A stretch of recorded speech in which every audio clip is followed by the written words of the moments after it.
საღამო მშვიდობისა, ტელეკომპანია გურჯაანის სტუდიიდან ახალ ამბებს თამარ გორხელაშვილი გაგაცნობთ. რეკომენდაციებს, როდესაც გვიყენებს ჩვენი ზემდგომი, აუცილებლად მას რეაგირება სჭირდება და ადგილზე შესრულება. ჯანდაცვის სამინისტროს რეკომენდაციები და სტატისტიკა. რა ევალება დაწესებულებებს გრიპის ვირუსისგან დასაცავად და როგორია დაავადების მაჩვენებელი გურჯაანში. განსაკუთრებით გააქტიურებულია ხელების მართვის ჰიგიენა. ძველი წესით მუშავდება როგორც კორიდორები, ასევე ოთახები და ნიავდება სისტემატურად. წარუმატებელი ოპერაციის შედეგად გაუარესებული ჯანმრთელობა 12 წლის გოგონას ოჯახი დახმარებას ითხოვს. არის საშიშროება, რომელიც ეს უკვე ტვინთან უნდა ავიდეს, იქ მაინც ეკითხა.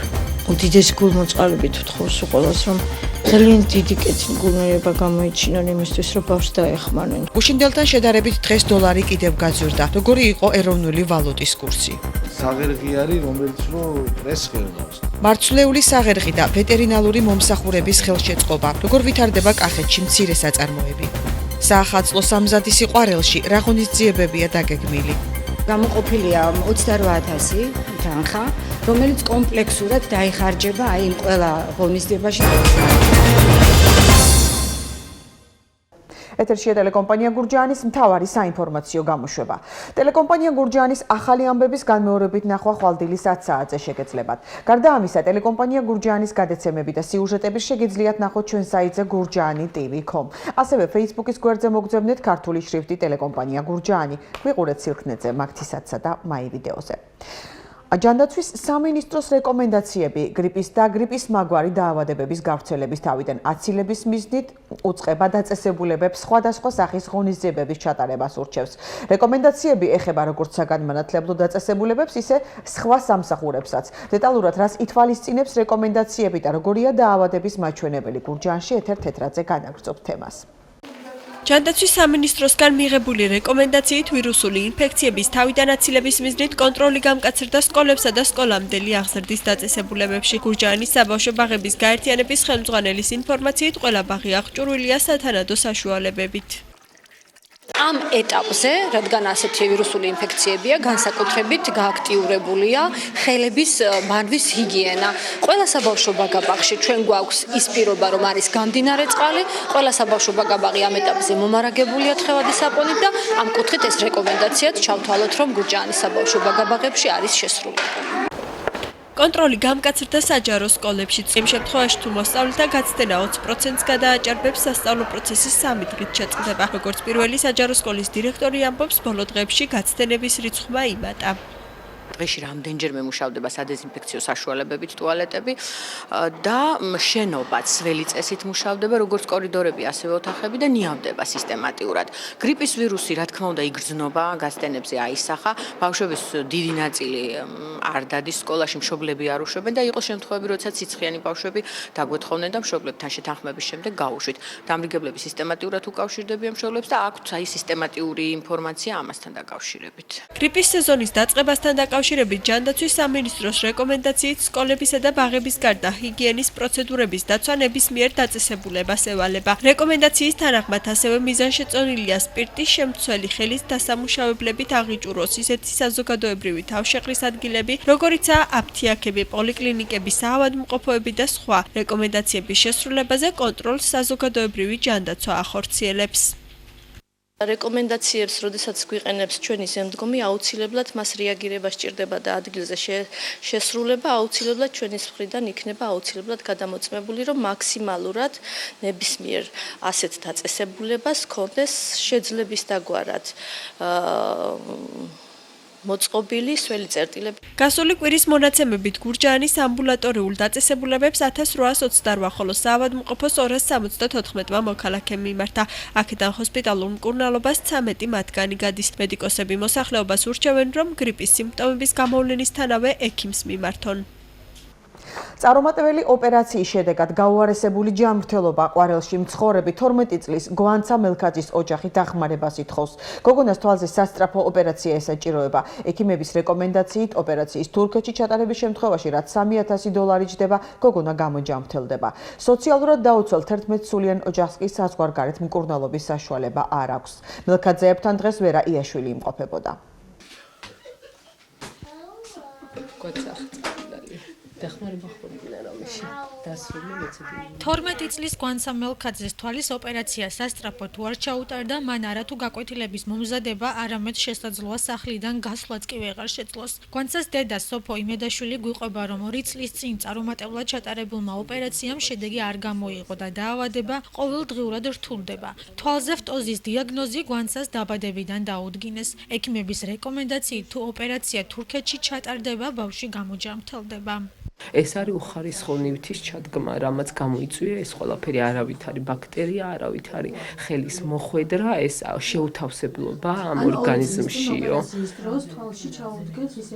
პლასტიკური ბადურა, დიახ, და ამან რაც უნდა ჩაედგათ თურმე სილიკონი და ეს არის ხო ჩადგმული და ამან გამოიწვია. თურქების ექიმა გითხრა, რომ გაძლევთო გარანტიას, რომ არც ეს ნაწიბურები არ დარჩება ბავშვსო. არის საშიშროება, რომელიც ეს უკვე ტვინთან უნდა ავიდეს, ექიმა ესე გითხრა. ანუ თუ სასწრაფოდ არ ჩაუტარდა ოპერაცია შესაძლოა ტვინთან ავიდეს ეს ჩირქი და უფრო უარეს მდგომარეობა გახდეს. გვანცას თურქეთში ოპერაცია $3,000 ჯდება, რის საშუალებას 11 სულიან ოჯახს არ აქვს. გვანცას დედა ბაგაბაღში ძიძად მუშაობს და 170 ლარიანი ხელფასით 4 მცირეწლოვან შვილს მარტო ზრდის. ოჯახი სოციალურად დაუცველია, თუმცა დახმარებას მხოლოდ 60 ლარს იღებენ, თითო ბავშვზე 10 ლარს. ჯანმრთელობა ძალიან ცუდი პროცესისკენ არის დაძრული და თან ძალიან სწრაფად მიდის პროცესი ცუდისკენ. ბავშვს ძალიან სწრაფად სჭირდება დახმარება, რომ თავიდან ავიცილოთ ის არასასურველი შედეგი, რაც შეიძლება რომ თვითონ დაზიანებული ადგილი არის თავთან ძალიან ახლოს. უდიდესი გულმოწყალებით ვთხოვს ყველას, რომ ძალიან დიდი კეთილგუნელობა გამოიჩინონ იმისთვის, რომ ბავშვს დაეხმარნენ. რა თქმა უნდა, იმ კომპეტენციის ფარგლებში, ვისაც რის სურვილი აქვს და რა შესაძლებლობაც გააჩნია. გვანცა მელქაძის სახელზე საქართველოს ბანკში გახსნილია ანგარიში ეროვნულ ვალუტაში, სადაც ქველმოქმედ ადამიანებს შესაძლებლობა აქვთ თავიანთი წვლილი შეიტანონ გვანცას გამოჯამრთელებასა და მის გადარჩენაში. დღეს გუშინდელთან შედარებით კიდევ 2 თეთრით მოიმატა დოლარის ფასმა გურჯაანში მდებარე სავალუტო ჯიხურებსა და კომერციულ ბანკებში. დღეს 1 დოლარის შეძენა 2 ლარად და 80 თეთრად იყო შესაძლებელი. ამდენივე ღირს ამერიკული ვალუტა თელავში. ეროვნული ბანკის მიერ გუშინ დადგენილი ოფიციალური გაცვლითი კურსის თანახმად კი 1 დოლარის ღირებულება 2 ლარი და 74 თეთრია. როგორ ვითარდება კახეთის რეგიონში მცირე საწარმოები და რა კეთდება ფერმერთა ხელშეწყობისთვის ამ საკითხებზე საერთაშორისო ორგანიზაცია Helx EPER-ის პროექტი მოლი კახეთში აქტიურად მუშაობს. მათი ინიციატივით ჟურნალისტებისთვის მედიატური გაიმართა.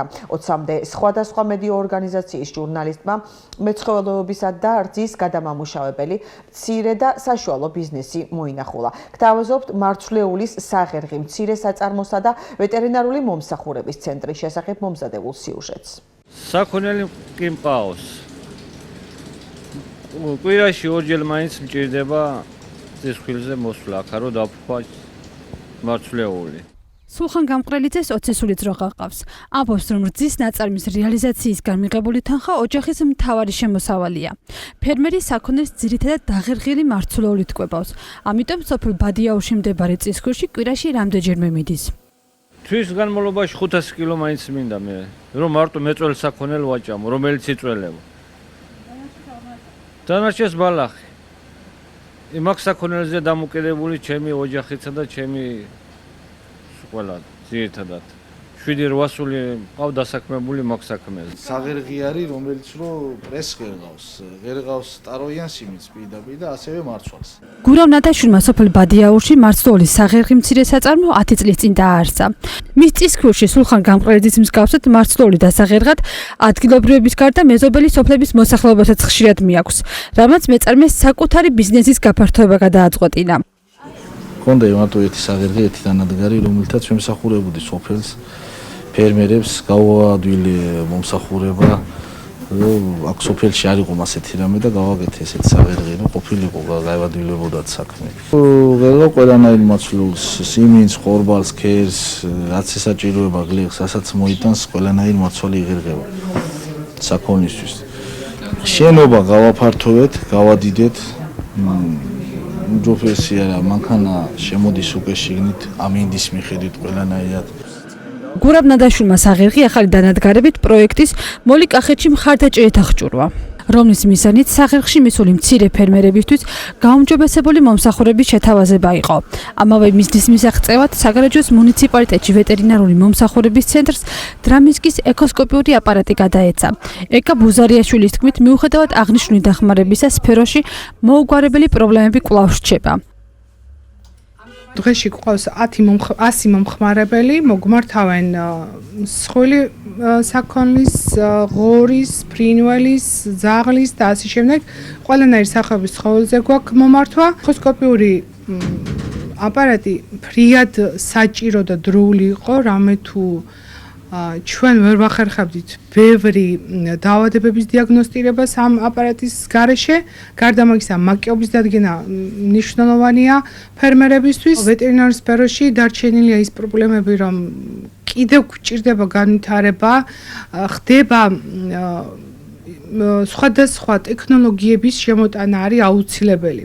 კახეთის რეგიონის მცირე ფერმერებს და მეწარმეებს კვალიფიკაციის ამაღლებასა და ბიზნესის გაფართოებაში პროექტი მოლი კახეთში უკვე რამდენიმე წელია ეხმარება. მას ახორციელებს შვეიცარიული არასამთავრობო ორგანიზაცია ჰექსეპერის ოფისი სამხრეთ კავკასიაში შვეიცარიის მთავრობის ხელშეწყობით. პროექტის მიზანია მცირე ფერმერულ მეურნეობებს გაეზარდოთ შემოსავალი და გაუმჯობესდეს მათი საარსებო გარემო. ჩვენ მუშაობთ იმ ბიზნესების მეშვეობით, როგორებიც არის რძის მცირე და საშუალო საწარმოები, სასაკლაოები, საღერღები, ვეტმომსახურების ცენტრები და მათი გაძლიერებით უქმნით ფერმერებს გაუმჯობესებულ პირობებს. ჩვენი რეპორტაჟის გმირებს საკუთარ წარმოებაში ამ ეტაპზე მხოლოდ რამდენიმე ადგილობრივი ყავთ დასაქმებული, თუმცა მომავალში საქმიანობის გაფართოებას და თანამშრომელთა რაოდენობის გაზრდას გეკმავენ. საახალწლო სამზადის სიყვარულში ქალაქის ცენტრში ნაძვის ხის მორთვა დაიწყეს. ქუჩები კი საზეიმოდ რამდენიმე დღეში განათდება. გალა-კონცერტი 31 დეკემბერს არის დაგეგმილი, რომელშიც ადგილობრივი ფოლკლორული გუნდები მიიღებენ მონაწილეობას. საღამოს ფოიერვერკი დაასრულებს. ყვარლის მუნიციპალიტეტი ადგილობრივი ბიუჯეტიდან საახალწლოდ 28,000 ლარს დახარჯავს. გამოყოფილია 28,000 თანხა, რომელიც კომპლექსურად დაიხარჯება აი იმ ყველა ღონისძიებაში. აპარატურა განათება, მორთვა, ყველაფერი აბსოლუტურად იქნება ძალიან ლამაზი და ძალიან კარგი. კონცერტი დიახ, იქნება როგორც ხალხური ფოლკლორი. საქართველოს ეროვნული გმირის გიორგი ანწუხელიძის სახელობის თასის გათამაშება მინიფეხბურთში. ტურნირი ალვანში თუშეთის განვითარების ფონდის ორგანიზებით ჩატარდა და ტრადიციულ ხასიათს მიიღებს. ეროვნული გმირის სახელობის გარდამავალი თასის მოსაპოვებლად ერთმანეთს თუშეთის თემის 13 გუნდი დაუპირისპირდა.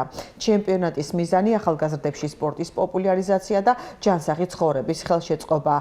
ტურნირს გიორგი ანწუხელიძის მეუღლე და ვაჟიშვილი დაესწრნენ. შეჯიბრში სოფელ ზემო ალვანის საფეხბურთო გუნდმა გაიმარჯვა. ზემო ალვანში დაიწყო თუშეთის განვითარების ფონდის მიერ ორგანიზებული ტურნირი ფეხბურთში, რომელთაც საფუძველი ეყრება გიორგი ანწუხელიძის სახელობის გარდამავალ თასს. ამით ფონდი ცდილობს ხელი შეუწყოს ზოგადად სათუშოში თუშეთის თემში სპორტის პოპულარიზაციას. ღია იყო ყველასთვის, ვინც ზემო ქვემო ალვანში და ლალისხულში ცხოვრობს, ასე ვთქვათ, თუშეთის თემისათვის. ამ ეტაპზე გვინდოდა რამდენადაც პირველია ასე ვთქვათ დახურული ყოფილიყო მცირე სივრცეში, რომ შემდეგში ასე ვთქვათ გამოცდილება მივიღოთ. ესე იგი დარეგისტრირდა 13 გუნდი და დღეს თამაშობს 13 გუნდი. ძალიან კარგი და ლამაზი დღეა დღეს ჩვენთვის.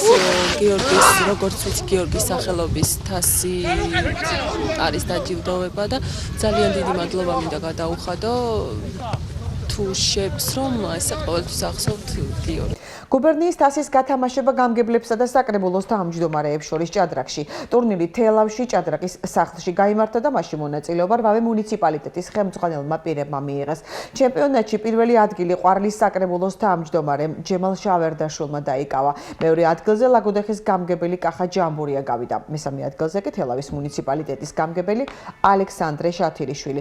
პირველი ადგილის მფლობელს თასი კახეთის გუბერნატორმა ირაკლი ქადაგიშვილმა გადასცა. ჩემპიონატის მიზანი რეგიონში ჭადრაკის პოპულარიზაცია. ტურნირს ჭადრაკის ფედერაციის პრეზიდენტი გიორგაძე და ჭადრაკის საერთაშორისო დიდოსტატი ნანა იოსელიანი ესწრებოდნენ. ჩემპიონატის დასრულების შემდეგ კახეთში ჭადრაკის ფედერაციის პრეზიდენტად გუბერნატორი ირაკლი ქადაგიშვილი აირჩიეს. წელს უკვე მეორედ მომართათ ამ ტურნირს და ნათლად ჩანს, რომ როგორი დაინტერესებულები არიან კახეთის რეგიონის ყველა მუნიციპალიტეტები და ქალაქ თელავის მერია. ეს არის ნერვების, ინტელექტის, ნებისყოფის და გარკვეული გამოცდილების, ასე ვთქვათ, შეჭიდება. გამოშვებას რეგიონის გარეთ განვითარებული მოვლენებით განვაგრძობთ. საქართველოს პრემიერ-მინისტრის სამუშაო ვიზიტი თურქეთის რესპუბლიკაში იმყოფება. ვიზიტის დასაწყისში გიორგი კვირიკაშვილი ბეშიქტაშის სტადიონის ტერიტორიაზე მივიდა, სადაც 10 დეკემბერს მომხდარ ტერორისტულ აქტს 10-ობით ადამიანი ემსხვერპლა. საქართველოს მთავრობის მეთაურმა ყვავილებით შეამკო ადგილი, სადაც ტერორისტული აქტი მოხდა და პატივი მიაგო თავდასხმისას დაღუპულთა ხსოვნას. საქართველოს პრეზიდენტისა და პრემიერ-მინისტრის სახელით გუშინ საღამოს პრეზიდენტის სასახლეში ერთობლივი საახალწლო მიღება გაიმართა. პრეზიდენტის სასახლეში გიორგი მარგველაშვილმა და გიორგი კვირიკაშვილმა მეუღლეებთან ერთად საქართველოს პატრიარქს, საქართველოში აკრედიტირებულ დიპლომატიურ კორპუსს, აღმასრულებელი და საკანონმდებლო ხელისუფლების წარმომადგენლებს, ეროვნული უშიშროების საბჭოს და საერთაშორისო ორგანიზაციებს უმასპინძლეს. მოგესალმებით, ბატონო პრეზიდენტო, თქვენო უწმიდესობაო, მოგესალმებით, პატივცემულო სტუმრებო, კოლეგებო, მინდა მოგილოცოთ დამდეგი ახალი წელი 2016 წელი გახლდათ როგორც მიღწევების, ასევე გამოწვევების წელი. ვისურვებდი, რომ მომავალ წელს, როგორც საქართველოში, ასევე მსოფლიოში იყოს პირველ რიგში მშვიდობა, იყოს მეტი პოზიტივი და უფრო ნაკლები ნეგატივი. ბატონმა პრეზიდენტმა ახსენა უაღრესი დრამატიზმით განვითარებული მოვლენები სირიაში და ჩვენც როგორც კაცობრიობის წარმომადგენლებმა გვინდა გამოვხატოთ სოლიდარობა იქ უაღრესად დიდ გასაჭირში მყოფი ადამიანების მიმართ. სახელმწიფო უსაფრთხოების სამსახურის ანტიკორუფციული სააგენტოს თანამშრომლებმა ყალბი დიპლომის დამზადება გასაღების ფაქტზე საქართველოს ტექნიკური უნივერსიტეტის ასისტენტ პროფესორი და ამავე უნივერსიტეტის დაცვის თანამშრომელი დააკავეს. როგორც სურში აცხადებენ, გამოძიებამ დაადგინა, რომ დაკავებულებმა დაამზადეს და საქართველოს მოქალაქეებზე გაასაღეს ილიას სახელმწიფო უნივერსიტეტის ბიზნესის ადმინისტრირების ფაკულტეტის ბაკალავრის ყალბი დიპლომი. გამოძიებამ დაადგინა, რომ საქართველოს ტექნიკური უნივერსიტეტის ასისტენტ პროფესორმა და დაცვის თანამშრომელმა დაამზადეს და საქართველოს მოქალაქეზე გაასაღეს ილიას სახელმწიფო უნივერსიტეტის ბიზნესის ადმინისტრირების ფაკულტეტის ბაკალავრის ყალბი დიპლომი. აღნიშნულმა პირებმა ყალბი დიპლომის საანცვლოდ მოქალაქეს მოსთხოვეს 2000 ამერიკული დოლარი, საიდანაც 500 ამერიკული დოლარი წინასწარ გამოართეს, ხოლო დარჩენილი 1500 ამერიკული დოლარი ყალბი დიპლომის გადაცემის დროს გამოართეს. რა დროსაც ისინი სახელმწიფო უსაფრთხოების სამსახურის ანტიკორუფციული სააგენტოს თანამშრომლებმა ბრალდების სახით დააკავეს. გამოძიება ყალბი დოკუმენტის დამზადება გასაღების ფაქტზე მიმდინარეობს საქართველოს სისხლის სამართლის კოდექსის 362 მუხლის პირველი ნაწილით, რაც სასჯელის სახით ითვალისწინებს თავისუფლების აღკვეთას 3 წლამდე ვადით. გამოძიებას აწარმოებს სახელმწიფო უსაფრთხოების სამსახურის ანტიკორუფციული სააგენტო. ცაგერი, ლენტეხი, მესტია ეს ის ადგილებია, სადაც სტიქიის საფრთხე ყველაზე მაღალია. ადგილობრივ ხელისუფლებას კი მისი პრევენციის საშუალება არ აქვს. ამის შესახებ არჩილ ხახუტაშვილმა ევროპის ფონდის ორგანიზებით გამართულ ფორუმზე განაცხადა. დემოკრატიის ინსტიტუტის აღმასრულებელი დირექტორი განმარტავს, რომ რეგიონებში სტიქიის პრევენციისთვის საჭირო ანალიზი ვერ ხორციელდება და არც პრაქტიკული პროცედურების გატარების ფინანსური რესურსი არსებობს. ხახუტაშვილის განმარტებით ამ მხრივ შედარებით უკეთესი მდგომარეობა აჭარაშია. მუნიციპალიტეტებს პრაქტიკულად არც ტექნიკური, არც კვალიფიციური შესაძლებლობები არ გააჩნიათ იმისა, რომ ადგილზე მოახდინო საპრევენციო ღონისძიებების დაგეგმვა ანალიზი, დამოკიდებული არიან გარემოს ეროვნული სააგენტოს ყოველწლიურ ბიულეტენზე. ესეც კარგია, რომ კეთება, მაგრამ მას მოყვა მეორე პრობლემა. იმას, რასაც გარემოს ეროვნული სააგენტო გეოლოგიის სამსახური დებს ბიულეტენს დასკვნების სახით, ამას არ მოყვება შესაბამისი ფინანსური უზრუნველყოფა, თქვა კონკრეტული მუნიციპალიტეტისთვის, რომ თუკი გეოლოგები ამბობენ, რომ აქ საჭიროა დროული ღონისძიების გატარება, ამ ღონისძიებისთვის საჭიროა საკუთარ წვრილი თანხები. ეს თანხები მუნიციპალიტეტებს არ გააჩნია. მიმდინარე წელს გაზაფხულზე, როდესაც ეს ბიულეტენი მომავზადეთ, მე პირადად და ჩვენი ჯგუფი შევხვდით ყველა გუბერნატორს, ყველა მუნიციპალიტეტის გამგებელს. ამათ ყველა საქვთ ეს, ასე ვთქვათ, ეს საინფორმაციო ბიულეტენი, სადაც მითითებულია, სად რა პრობლემაა, რა უნდა გაკეთდეს, თუმცა რა თქმა უნდა პრევენციული ღონისძიებების გატარება იმდენად სვირადღირებულია და პრობლემები იმდენი გვაქვს საქართველოში, ამას არა თუ საქართველოს ნაირი პატარა ქვეყანა, არამედ დიდ ქვეყნებსაც კი გაუჭირდებოდათ, რომ ყველგან შევძლოთ პრევენციული ღონისძიებების გატარება. გამოშვებას უცხოეთის ახალი ამბებით განვაგრძობთ. თურქული სახელმწიფო მედიის ინფორმაციით თურქეთში რუსეთის ელჩის მკვლელობასთან დაკავშირებით პოლიციამ 6 ადამიანი დააკავა. იუწყება სააგენტო როიდერსი. გუშინ საღამოს თურქეთში რუსეთის ელჩი ანდრეი კარლოვი შეიარაღებული თავდასხმის შედეგად მოკლეს. რუს დიპლომატს მაშინ ესროლეს, როდესაც ის თანამედროვე ხელოვნების გალერეაში ფოტოგამოფენაზე სიტყვით გამოდიოდა. მომხდარ ფაქტს მსოფლიო ლიდერები გამოეხმაურნენ მათ დიპლომატის მკვლელობა დაგმეს. შეიარაღებულ თავდასხმას პროვოკაციად აფასებენ თურქეთსა და რუსეთის ლიდერები.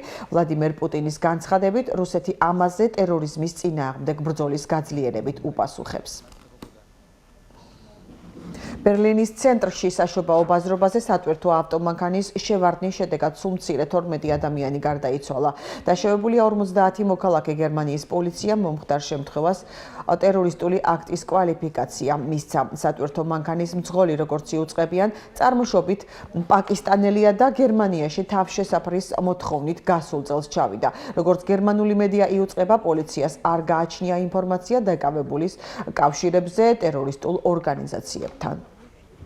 ახლა კი საინტერესო ამბები, რომელიც პალიტრა TV-მ გაავრცელა.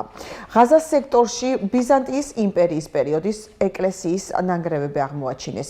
პალესტინის ტურიზმის სამინისტროს წარმომადგენლის განცხადებით, უძველესი არტეფაქტები 15000 წელს ითვლის. მარმარილოს სვეტებს, ფრაგმენტებს, ძველ ბერძნული ორნამენტებითა და წარწერებით, 3 მეტრის სიგრძის ქვას, რომელზეც ქრისტიანული სიმბოლოებია გამოსახული, ახლა პალესტინის არქეოლოგიისა და ისტორიის ინსტიტუტში მოიკვლევენ. უძველესი დროიდან თაფლი სხვადასხვა დაავადების სამკურნალოდ გამოიყენებოდა. მანჩესტერის უნივერსიტეტის მკვლევარებმა აღმოაჩინეს, რომ სამკურნალო თაფლს გააჩნია მძლავრი სოკოს საწინააღმდეგო აქტივობა. მეცნიერებმა თაფლი დაასინთეზეს, რომელიც გამოყოფს ჟანგბადის შემცველ აქტიურ ქიმიურ მოლეკულას. ახლა დღის სხვა ამბები. ბერა სოციალურ ქსელში ახალ საახალწლო კლიპს ავრცელებს. სიმღერის სახელწოდებაა I Can Sit No. კლიპში ბერას ბავშვობას მისი ძმა ცოტნე ივანიშვილი ანსახიერებს. ერთ-ერთმა სპორტულმა გამოცემამ ლევან მჭედლიძეს სერია 117 ტურის ტოპ 5 ფეხბურთელს შორის დაასახელა. აღსანიშნავია, რომ მჭედლიძეზე წინ მხოლოდ პოკერის ავტორი დრის მერტენსი და უდინესეს შემტევი სირილ ტერი არიან. ჩვენებური კი 7.5 ბალით მესამე ადგილს იკავებს. ახლა კი ვნახოთ, როგორი ამინდი იქნება ხვალ.